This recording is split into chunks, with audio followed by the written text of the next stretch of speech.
The night hung heavy over the quiet street, thick with humidity and something more than silence. Tension, the kind that prickled against the skin, like the air before a storm. The only sound was the faint hum of street lights casting their dim glow on an immaculately maintained neighborhood. Parked beneath one of those flickering lights sat a black Mercedes, its once pristine hood now dented and scarred.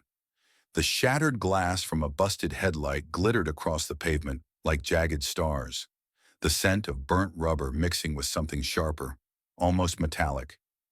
Then came the footsteps, slow, deliberate, the kind that didn't just announce presence, but promised control. Two figures emerged, their uniforms crisp, their movements practiced. Officer Mason, broad-shouldered with a jaw set like concrete, radiated authority, the kind that didn't need to be spoken aloud. Beside him, his partner, Officer Reynolds, was leaner, sharper, with a smirk that didn't belong on a man carrying a badge. Hands on the hood. The command wasn't barked, wasn't rushed. It was slow, almost casual, like Mason already knew exactly how this night was going to unfold. Adam Lawson stood still. His heartbeat drummed in his chest, steady but firm. His face remained calm, not out of ignorance, but discipline. He wasn't some reckless young man who didn't understand the game. No, he knew it too well. That's what made it worse. Just minutes ago, he had pulled into his own driveway, his navy suit still crisp from a long workday, his tie only slightly loosened. His leather briefcase, now lying forgotten on the ground, held legal documents, not contraband. And yet here he was. He should have heard them coming. No sirens, no flashing lights, just the creeping hostility that didn't need an announcement. Now they stood before him, their batons still warm from wrecking his car. "There's been a mistake," Adam said, keeping his voice measured. Reynolds tilted his head, smirk widening. "Oh yeah, you misunderstood that you weren't supposed to be in this neighborhood, huh?" There it was, the real reason he was here. Because a black man in a nice car on this quiet street, that to them was a crime. "If you're watching until now, you must love this content. Tag a friend so they can watch too." Mason crossed his arms, staring Adam down like he was already guilty of something. "This your car?" It wasn't a question. It was a statement, delivered flatly, like Mason had already decided the answer. Adam exhaled slowly, keeping his jaw loose. "Yes, and I live here." The two officers exchanged a look, quick, almost imperceptible. But Adam caught it. He knew that look, the silent agreement that passed between men who had already made up their minds. He could pull out his ID, his registration, his proof of address, but what would it change? He had seen this play out before, in courtrooms, in news reports, in stories told in hushed voices by men who never got their chance to fight back. Reynolds let out a low chuckle and took a step toward the driver's side, twirling his baton lazily between his fingers. "How about you shut up and do what you're told?" Before Adam could respond, Reynolds swung the baton. Crack! The rear taillight exploded, shards of red plastic scattering across the pavement. The sound echoed down the street, slicing through the stillness. A pulse of heat shot through Adam's veins, anger flaring so fast it nearly burned through his restraint. "Hey, what the hell do you think you're doing?" Reynolds didn't even flinch. He turned, grin still in place, baton resting against his shoulder like a baseball bat. "Looking for contraband." Adam clenched his fists at his sides. Every instinct in his body screamed at him to push back, to demand respect. But he knew better. They weren't looking for justice. They were looking for an excuse. "You have no right to do this." His voice was like stone. Mason let out a short, humorless laugh. "Yeah? You resisting?" And that was it. The moment Adam knew exactly how this was going to play out. The cuffs were already in Reynolds' hand. Across the street, a porch light flickered on. A shadow shifted behind a curtain. Mrs. Henderson, the elderly widow who had lived there for years. Her frail fingers gripped the fabric, lips parted like she might say something. Then Reynolds turned. The second their eyes met, she disappeared. The curtain dropped. The light clicking off, she saw and she chose silence. The flashing remains of Adam's wrecked Mercedes cast eerie shadows across the pavement. This wasn't about a car. It wasn't about rule. It was a message. You don't belong here. The grip on Adam's shoulder was rough, yanking him down so hard his knee hit the pavement with a dull thud. You deaf? Reynolds sneered, arrogance lacing every syllable. Gritted his teeth, his muscles locked tight, not from fear, but from rage. Down! Now! He knew how this played out. He had seen it too many times. The moment you resisted, even with words, made sure you regretted it. So he still. He clenched his fists. He stared straight ahead, kneeling in front of his own house. Mason popped open the driver's side door, without hesitation, rifling through the interior like he owned it. Papers were tossed to the floor. The glove compartment flung open, then the back seat. Reynolds crouched next to Adam, voice with mockery. Go ahead, make this easy for yourself. Where's the stuff? Adam's eyes flicked toward him. Excuse me. Reynolds smirked. Oh, come on, don't play dumb. Where's the stash? Adam stared at Reynolds, his expression unreadable, his pulse a steady drum against his ribs. There is no stash, he said, his voice calm, controlled. Reynolds just smirked wider. Oh, we know how this works. First you act all offended, then we prove it. Then we find something, and suddenly, oops. Adam exhaled through his nose. He had seen this play out in courtrooms, time and time again. The officers didn't need evidence. They just needed a narrative, and they were building one. Mason, still rummaging through the car, yanked up the back seat upholstery like a man searching for buried treasure. He grunted. They always act surprised, don't they? Adam clenched his teeth. He knew their game. The problem was, they didn't know his. The handcuffs were already in Reynolds' grip, the sharp clink of metal a prelude to what came next. Before Adam could react, Mason yanked his arms behind his back, the cold steel biting into his wrist with zero regard for comfort. Across the street, porch lights flickered on. Windows glowed as silhouettes shifted behind curtains. Neighbors were watching, but nobody moved. Nobody stepped outside. Nobody asked why a man in a tailored suit was being forced into cuffs outside his own house, because they already had their answer. Reynolds nudged Adam's shoulder with the toe of his boot.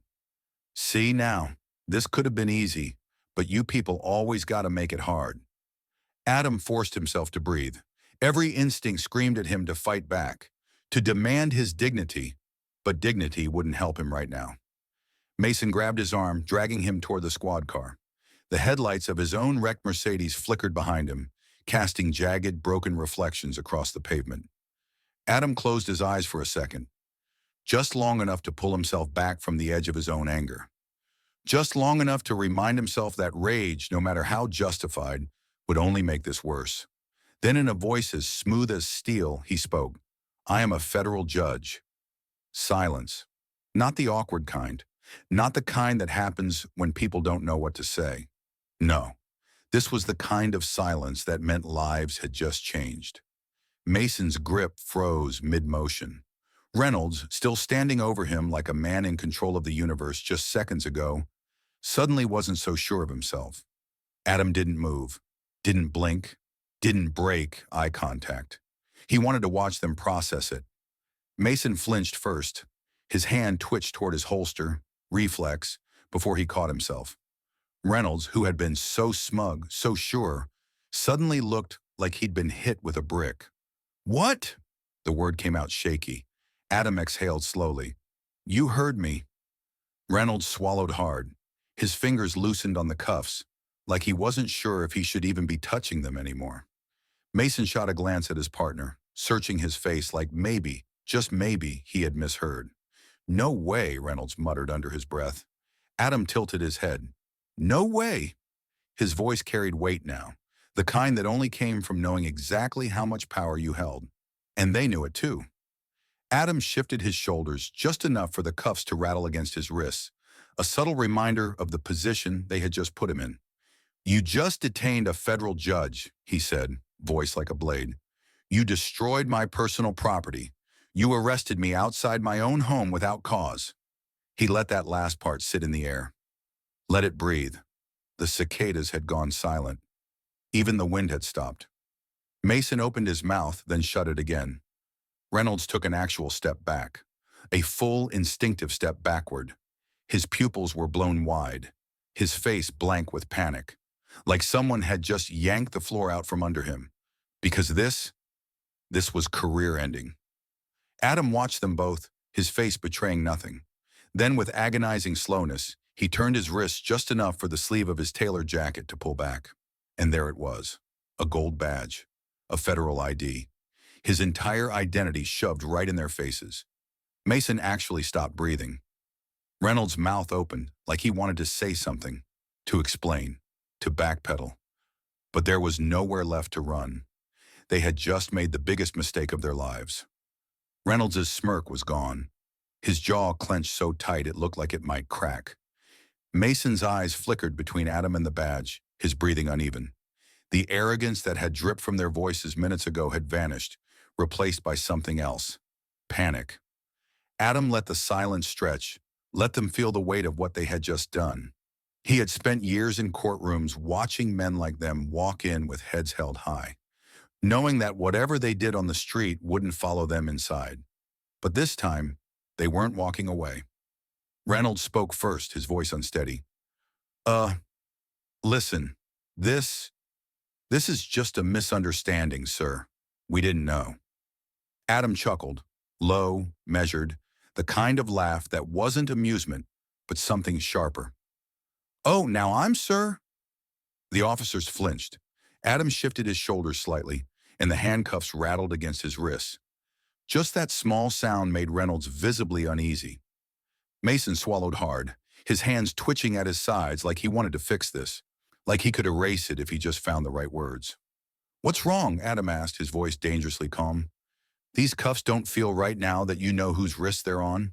Neither of them answered. Adam inhaled slowly, steadying his breath.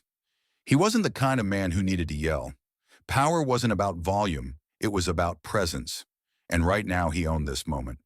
He let his gaze drift between them, giving them time to sit with their own disgrace. You smashed my car, he said, his tone even. You shoved me to the ground. You searched my belongings without cause. You humiliated me. He paused, letting the last words sink in. And now, it's just a misunderstanding? Mason took an instinctive step back. Reynolds tried again, words tumbling out too fast. Sir, we had no idea. Adam's stare hardened. No, no, no, he cut him off, shaking his head slightly. You had plenty to say before, plenty of confidence, plenty of authority. He tilted his head. Where did it all go? Silence, thick, suffocating, because they knew they weren't walking away from this, not this time. Adam let the moment stretch before he spoke again, each word deliberate, each syllable landing like a hammer.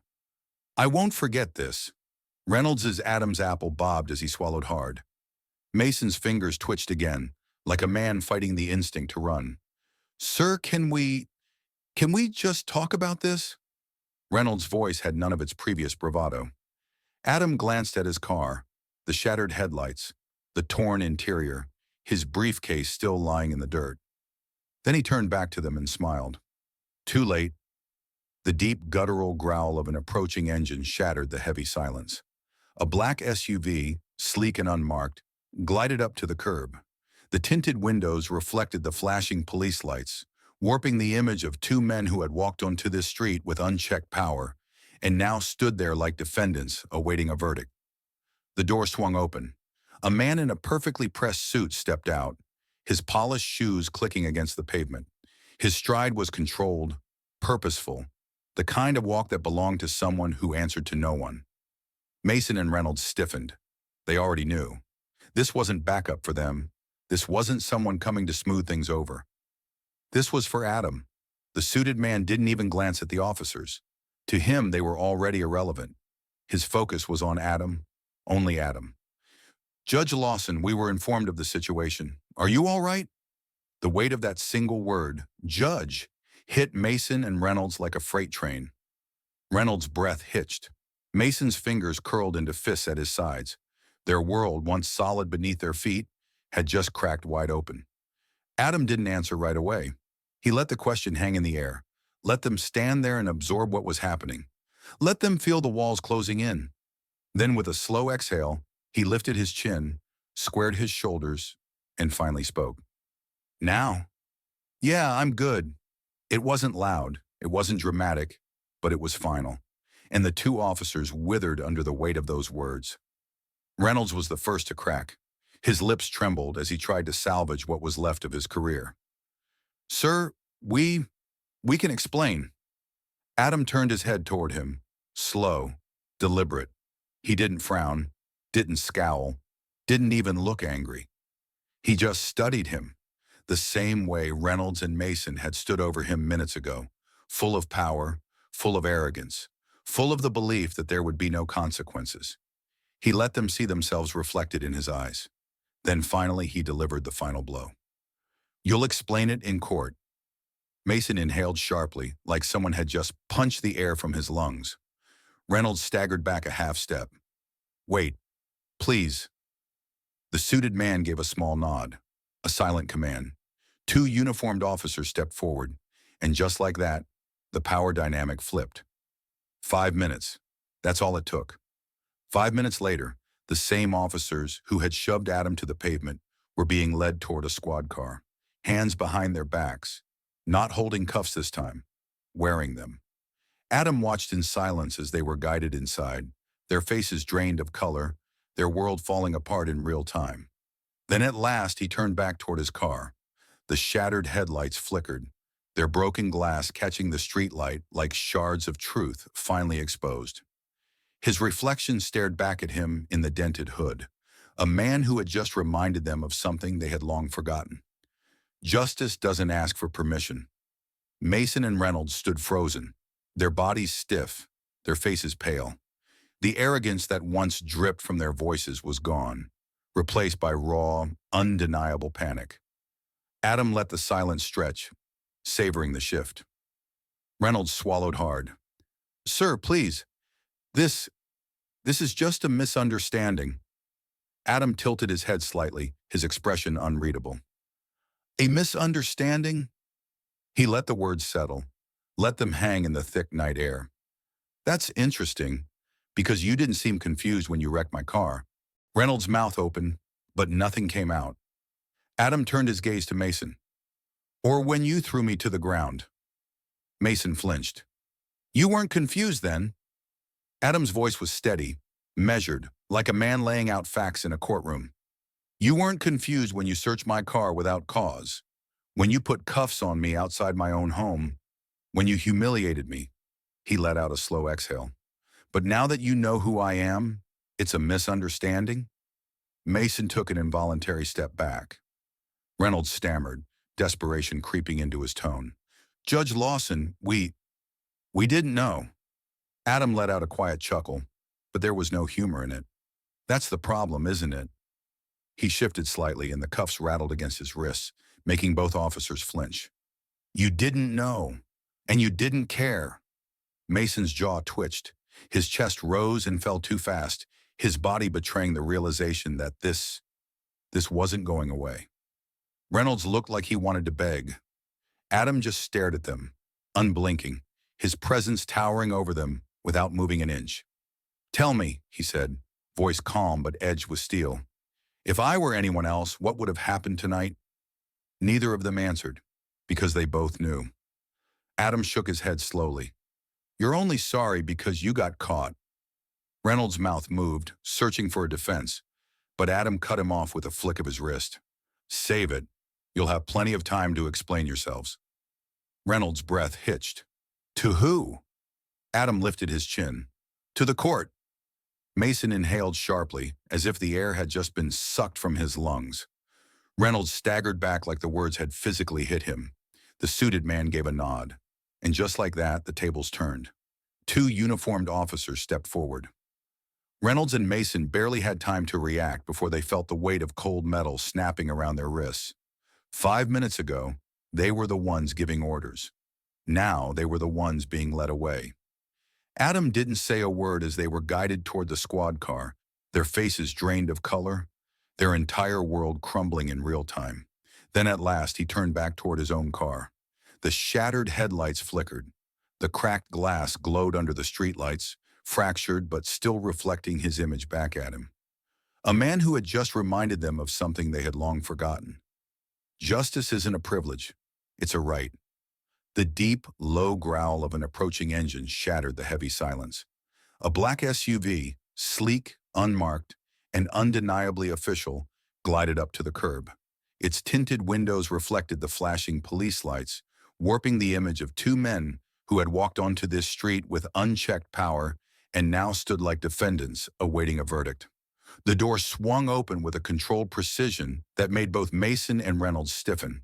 A man in a perfectly tailored suit stepped out, his polished shoes clicking against the pavement. He moved with the kind of quiet authority that required no announcement. He wasn't here for them. He was here for Adam. "Judge Lawson, we were informed of the situation. Are you all right?" Mason sucked in a sharp breath. Reynolds' hands twitched at his sides like a man desperately searching for a way out. Adam didn't answer immediately. He let the words hang, let them settle over the two officers like a weight they could never lift. He wanted them to feel it, the slow, crushing realization that their night had just turned into their worst nightmare. Finally, with a steady exhale, he nodded. "Now? Yeah, I'm good." It wasn't loud. It wasn't dramatic, but it was final. Mason and Reynolds wilted under the weight of those three simple words. Reynolds broke first. "Sir, we can explain." His voice, once dripping with smug authority, was thin now, brittle. Adam turned his head toward him, slow and deliberate. He didn't frown, didn't scowl, didn't even look angry.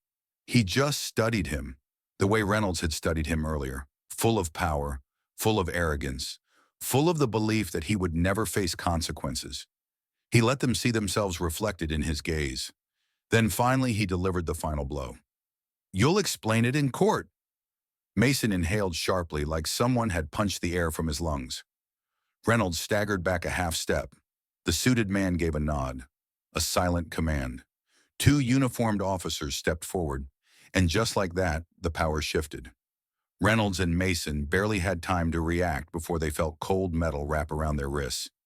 5 minutes ago, they were the ones giving orders. Now they were the ones being led away. Adam didn't say a word as they were guided toward the squad car, their faces drained of color, their entire world crumbling in real time. Then at last he turned back toward his own car. The shattered headlights flickered. The cracked glass glowed under the streetlights, fractured but still reflecting his image back at him. A man who had just reminded them of something they had long forgotten. Justice doesn't ask for permission. The street was quiet again, but it wasn't the same silence as before. This was heavier, charged with the weight of what had just happened. The flashing lights painted eerie red and blue patterns across the pavement, illuminating the shattered glass, the wrecked car, and the two men whose careers had just come to a sudden, violent halt.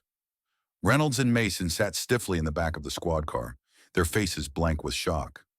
Just minutes ago, they had stood over Adam, confident, untouchable.